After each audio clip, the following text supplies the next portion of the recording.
they got a brother in it. Like,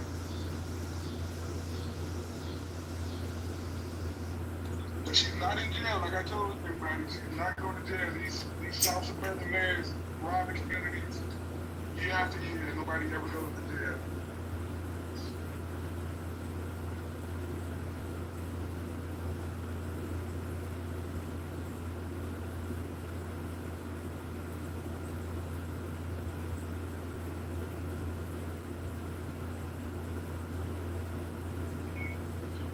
But I did go by her her skate park / basketball court that she had built downstairs. It is really nice.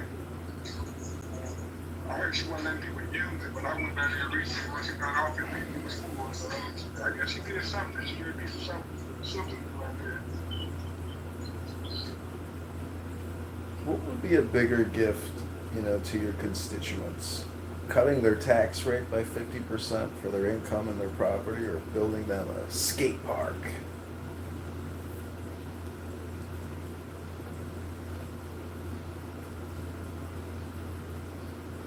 Skate park is a lot more than a skate park. You have nothing to do. I get what you're saying about spending money and all that. But like kids need something to do. If not, especially a place like Dalton, you're going to end up getting in trouble.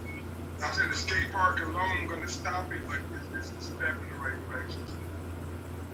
Well, if the city of Chicago owes $50 billion and they were to cut property taxes by 100%, or say 80%, and then the city went into a financial crisis because it couldn't service its liabilities, its expenditures, it would force the city into a bankruptcy. And guess who's going to have to foot the bill? Bank of America and all their shareholders. It would be very bad for Bank of America shareholders. But you know what it would relieve a lot of pressure on? Homeowners who can't afford ever rising property taxes. So I'm just wondering, as a collective or a group of individuals who all share the same burden, why do we put the burden on ourselves, the homeowners, and not force the government into some type of debt reconciliation or meeting of the minds or bankruptcy? Because the citizens are cowards. They believe that the government really has, although it's said that the citizens have the power, but we have given it away out of fear to the government, and we scared to say anything to them. We're scared of change. We're stuck in this two-party system. And to the homeowners or the citizens in total, say something about it and actually do something about it, they're going to keep fucking doing the same shit.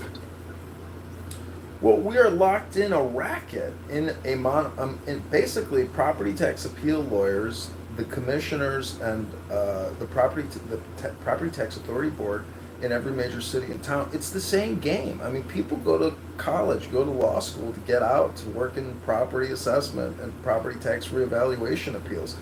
When you don't pay your taxes, they will take your home for you. But if you hire a lawyer to appeal your tax assessment bill, they can get it lowered and they're going to take a percentage of that. So the fix is in, the network is there, it's a business, and it's not going to be dissolved or liquidated because some political upstart says, hey, let's stop doing this. There's just too many cookies in that hand jar, and, you see my point? Like, you can't change it. It's already there. So, Clown House in a way is like a thought exploration or an analysis of the situation. But nothing will change.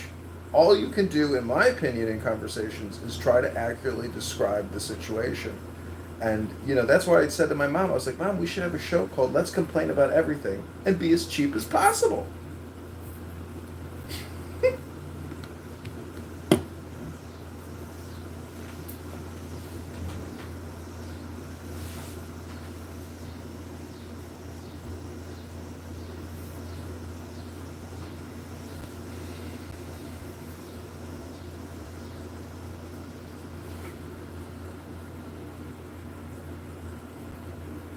Well. To Adams, you said we only talk about three things. What are the new things that you think we should talk about on the topic? I'm sorry, on what? What are the new things that you think? What are the topics you would propose that we speak about? I mean, again, if you want to talk about like local politics and pick different cities, kind of examining where the problems are going wrong. I feel like that could have more of an inspirational impact on things that directly affect their everyday life. But arguing about a bunch of people in Washington when they people refuse to acknowledge that they directly have a lot of control over those said people's, presence in their position. I mean, I feel like it's just very dishonest. So if they want to have a conversation about local politics, I'm all for that.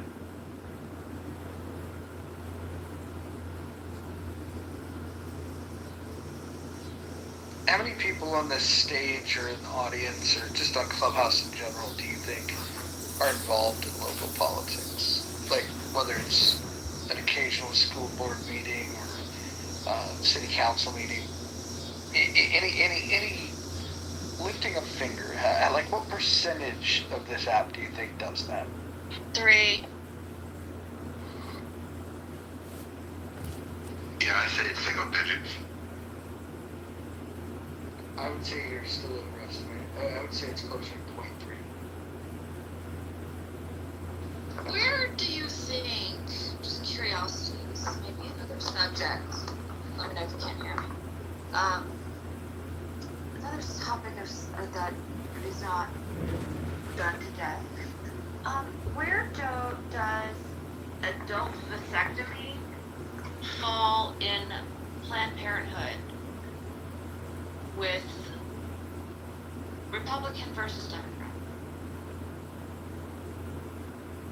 So, for one, do you believe that Planned Parenthood is designed, by and large, to address the issue of sexual health beyond just abortion? I mean, do you really believe that that's where they're it's like the? I'm trying to understand what your understanding of what Planned Parenthood is designed to do. I'm trying to understand. Yeah, I'm trying to understand like where you think it needs to fall under. Whatever people's opinions are, what their understanding is of it. If it's effective, how young, how old. Why are vasectomies a topic of interest for you? And is this the type of question that an AI chatbot would be better suited to give us a more accurate response? Well, the majority of the people in here are men. And vasectomies affect the male body. And it would be interesting to talk about because it's not something that's frequently talked about amongst political circles or amongst hot topic things. And so I think it would be really interesting to hear people's opinions. At some point when we discuss a vasectomy, does it ever get to a cream pie? And I ask that with a grain of salt because technically, if you get a vasectomy as a man and you want a cream pie, I'm not trying to be crude here. I'm just saying, is that why men get a vasectomy? John. So going back to Kristen's point, as far as Planned Parenthood and them offering vasectomies, my question to you is, on the scale of the services that Planned Parenthood provides, how often do you think that they're providing vasectomies? I don't know. Let me ask Grok. If we're providing a significant amount of vasectomies, I'm telling you their business model would be highly flawed in the nature of why they're designed to be there. And I'm being very honest with you, Kristen. Like, I believe that Planned Parenthood is designed to kill babies. There is a reason why Planned Parenthood is not strategically placed in areas that could benefit from having additional access to mechanisms of sexual health, such as senior communities. I mean, have you looked at the STD rates amongst the senior population? Yet you don't see any Planned Parenthoods, put in places like, Leisure World. Do you? I mean, a lot of those seniors that don't have access to cars that otherwise could benefit from that sexual health, health insurance. Again, but the access to be able to get tested, the access to be able to address certain. Okay, Marcus, do you want to speak, or are you going to allow me to speak? So the thing is, they don't need These fish may look like they're dead and dried up, but they are actually alive. Just take a look at these guys. They are actually alive. Just take a look at these guys. With their dried up scales, they look dead as a doornail. How is that even possible? They're known as plecos, or armored zombie fish, and for good reason. Well, it all comes down to a crazy organ they have called a labyrinth that lets them breathe air and extract oxygen even from the worst water. That's not all. They can go 30 hours without a single drop of H2O. And get this, scientists have found them surviving under layers of hardened mud for months without water, just waiting for the rain to come save them. With skills like that, it's no wonder they've taken over ecosystems around the world. Released by careless aquarium owners, they have nothing to fear from predators. So, if you ever see a pleco that looks deader than dead, don't be fooled. These fish may look like they're dead and dried up, but they are actually alive. Just take a look at these guys. With their dried up scales, they look dead as a doornail. How is that even possible? They're known as plecos, or armored zombie fish, and for good reason. Well, it all comes down to a crazy or... For most people, it's the cause of your COVID. So, $50. So, 2008 and 2022, the infection rates for chlamydia alone, population 65 million in America, 6%. 3% of market. Let me ask you a question.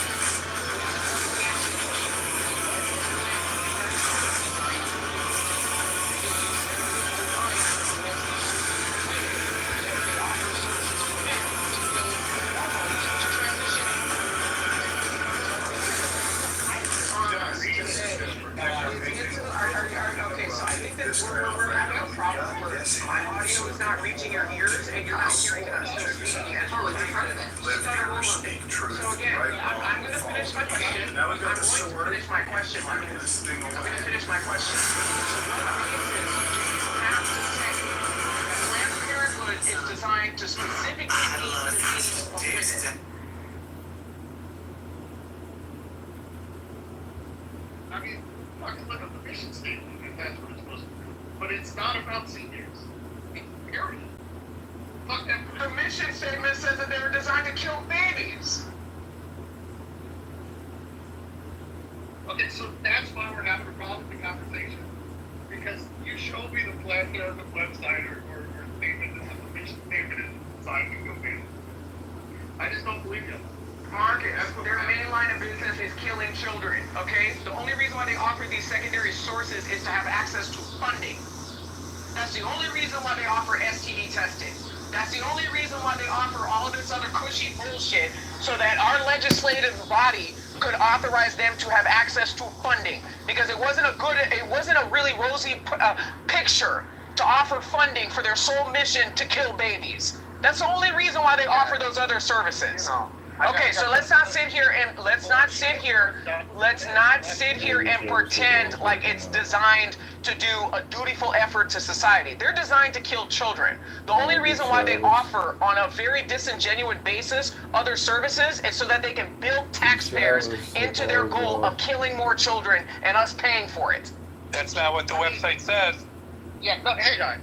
The more you get worked up about it, the less makes me think that you actually have a point behind what you're saying. Like, you have a reasonable point. You make the thing here is, if you want to kill children, there's a lot of better ways to do it. We do it a lot of other different ways in American society. Somehow, Planned Parenthood is the best way to do it. We seem to do it well enough in other ways. So,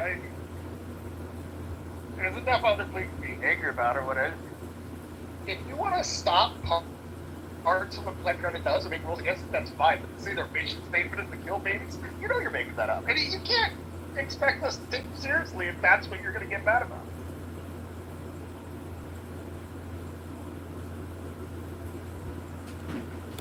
You know, I have agreements with Planned Parenthood. There's a Planned Parenthood that I used to go into with my ex-girlfriend, and she would get condoms for free. They would just give them to her. And then they're right on the counter. And then I attempted to grab them, and they wanted to sell them to me. So I think that is something that should be prohibited by law. Selling condoms to men but giving them to women. If you really want to prevent disease spread and pregnancies, why wouldn't you give them to everybody or sell them to everybody? Why not make it equal? Yeah, I agree with that. That seems unfair to me. I agree with that. Now, it wasn't very expensive. It was like $5 for $1, and then you'd always like make the mistake of grabbing like the gold coin one that's not lubricated. Like, it's very useless. It's cool to have it, but yeah. You know, I remember the first time I put a condom on, I thought I knew everything in the world, but sure enough, that, class in the 6th grade or 7th grade, which showed us how to unfurl a condom on a banana, when the first opportunity I had to make love to a beautiful woman on a beach in the Pacific, and it was the first time I ever made love. Sure enough, I unfurled that condom first, prior to putting it on my banana. And it turns out it's very difficult to put a prophylactic on your schmeckle when it's already been unfurled. Hey, John, it's not difficult, it's impossible. John, what's that red book you're looking at? It's known as the Book of the Law. Okay, so that part I got. I was wondering what it is. Everything I can read the book part. The next part. It's a book. It's the Book of the Law. Okay, thanks for clearing that up. Yeah, the author is Aleister Crowley.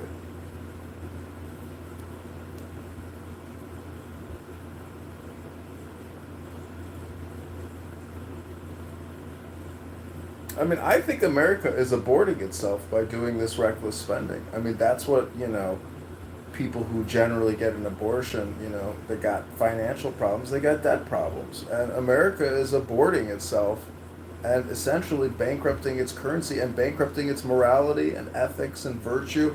I mean, we don't need our knights rushing over our perimeter to go fight narco-terrorists in Mexico or in Colombia or Venezuela and killing our youth engaged in combat and warfare against well-armed narco-terrorists.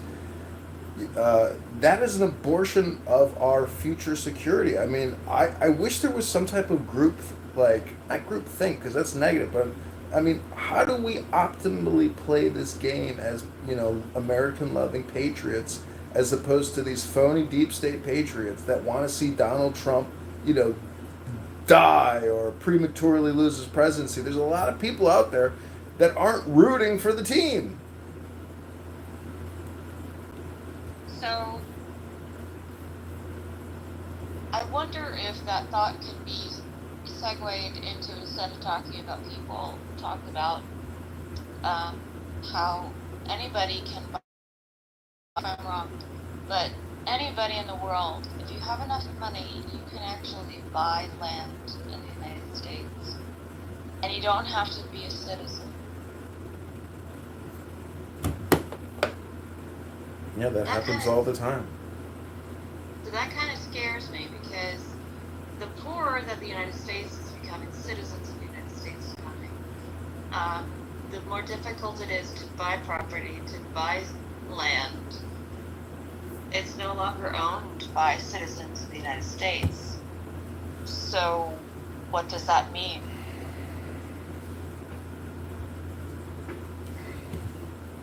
Well, it's the same old story. I mean, it's Germany, the Weimar Republic.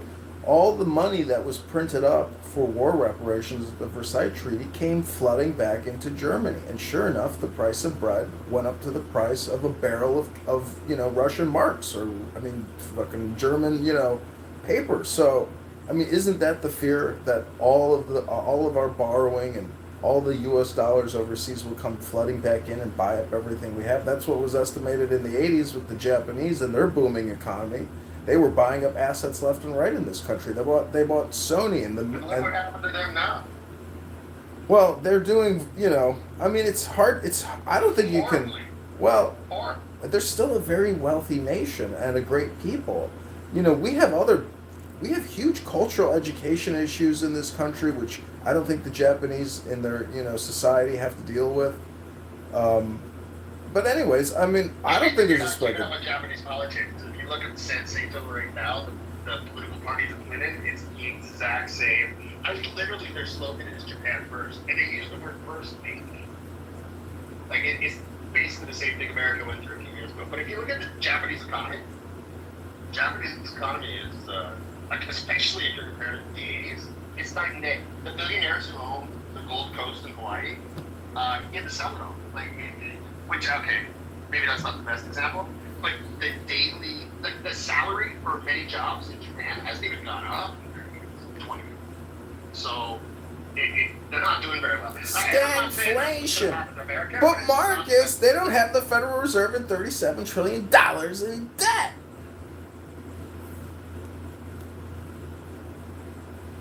I mean, it's all relative, isn't it? Is the idea that they're still doing shit even though they don't have that? Like, that's not relevant? Is what you're saying? Like, they can have $37 billion in debt or not and still be doing that? Or... I'm saying I'm confused about that one. I mean, I guess you could look at that, debt to GDP as like, how badly governments are doing currency manipulation and plunging their populace into a future death spiral that they can't get out of. Well, if we sell all of our land, maybe we can get out of the debt. Hey guys, John? Well, it's Dr. Mitch. I just wanted to do an announcement. I'm driving past the Marine base in Camp Pendleton, and it's on fire. I mean, like, big time, so... Where is that? Take the image. Where is that? Yeah, hey, it's Camp Pendleton, the Marine base in North San Diego. It's bad. Thank you. Yeah. Yeah, Just saying this is not a brush fire. You know what else sucks? When a soldier decides to shoot at everybody, and then unarmed soldiers have to tackle a shooter who's got a beard, and then the soldiers tackling the shooter have beards as well. I didn't know soldiers were allowed to have beards. I didn't know con men did too.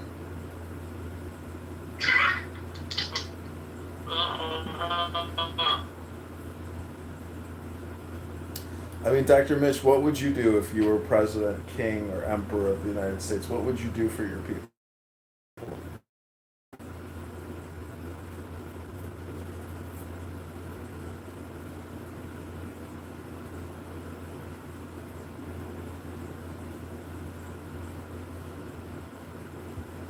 Out what the effects are. So, a lot of game plan, where does it lead us? Because right now, most of the paths lead to, elimination of like the extermination level. You want to preserve the earth. You want to preserve human mind. You want to preserve prosperity. What? No. Dr. Mitch, can you repeat that again? You're in the Matrix.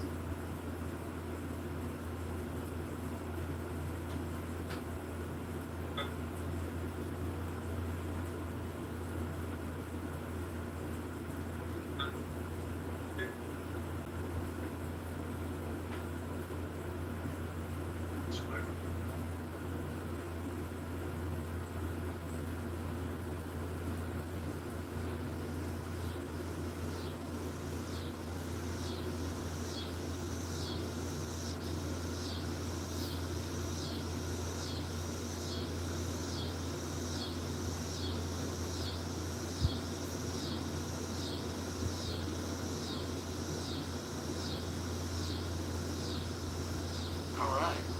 You guys, are anyone surprised at the survey results? The poll above?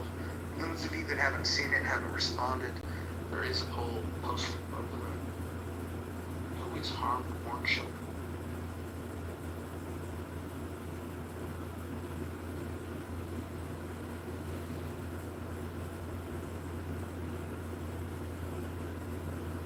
Has anyone ever met an abortion doctor, at a public event, some kind of local meeting, and you were like, oh, what do you do for a living? And she's like, oh, I'm an abortion provider. And you're like, oh, wow, tell me about yourself. she goes on to tell you about where she went to med school and how she got to be an abortionist, and then she tells you her interests in movies and arts, and you're like, oh, you're just like you're like in every other person. You're just another person like everybody else, right? And but you know, take forceps and like rip a little infant's head off and suck it out and put it in an oil barrel and store the bodies, like, it's like, but I just, to me, it's like, how do, they're like cute and smiling, or they're like ugly and ogreish. I'm just saying, like, to me, I've never met an abortionist or an abortion provider in the real world that I know of. They wouldn't tell you like that, John. They'd say, I do women's health.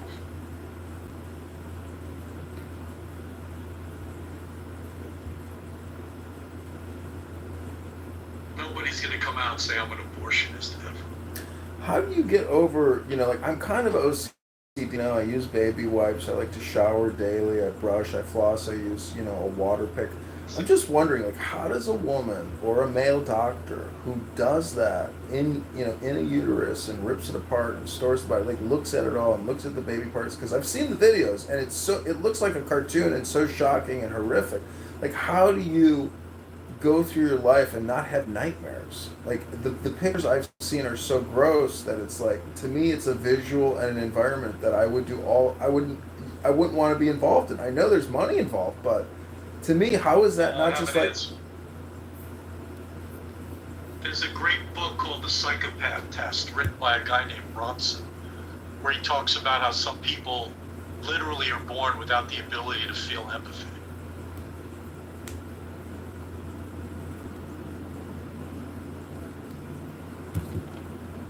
Yeah, I mean, I don't even like picking up dog poop on my front lawn. I don't know how people manage to dispose of baby parts.